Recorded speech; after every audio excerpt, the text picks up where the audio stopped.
Good morning. This is Congressman Tom Lantos of California, Chairman of the House Foreign Affairs Committee. Two of our nation's most capable public servants came before Congress this week to report on the situation in Iraq. We assured them of our esteem for their professionalism. We emphasized that Americans admire the heroism of our men and women in uniform and the dedication of our diplomatic corps in Iraq, and we fully understand the terrible burden placed on their families. But when the administration sent them to speak with Congress, General David Petraeus and Ambassador Ryan Crocker were given an impossible task: to restore credibility to a discredited policy. We and the American people already know that the situation in Iraq is grim, and the growing majority of this Congress and of the American people want our troops out.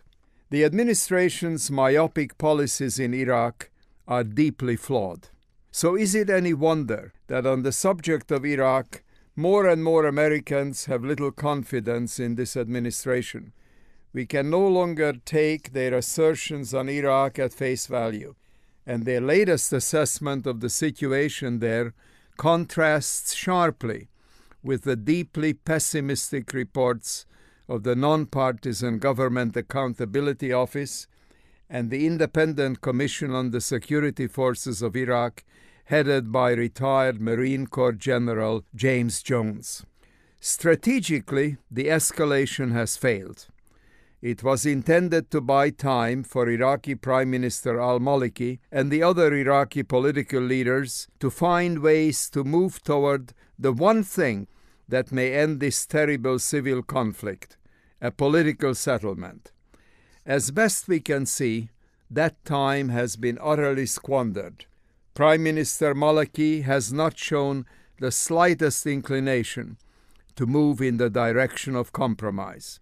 Instead of working to build national institutions, a truly Iraqi army, a competent bureaucracy, a non-sectarian police force, Maliki has moved in the opposite direction. Instead of acting as a leader for Iraq as a whole, he has functioned as the front man for Shiite partisans.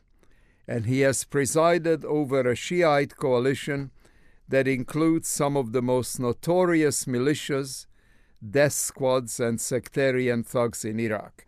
In Iraq today, we are ruining our military, forcing their families to suffer needlessly, and sacrificing the lives of American men and women in uniform. The enormous financial cost of this war is limiting our ability to address our global security interests, such as the unfinished hunt for the perpetrators of the attacks on our country 6 years ago.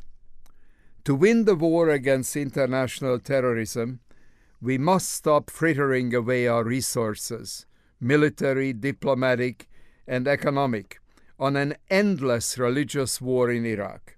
With its TV ads, the president's address, and every other available means, the administration is pulling out all the stops to make the case to stay the course for an endless war in Iraq.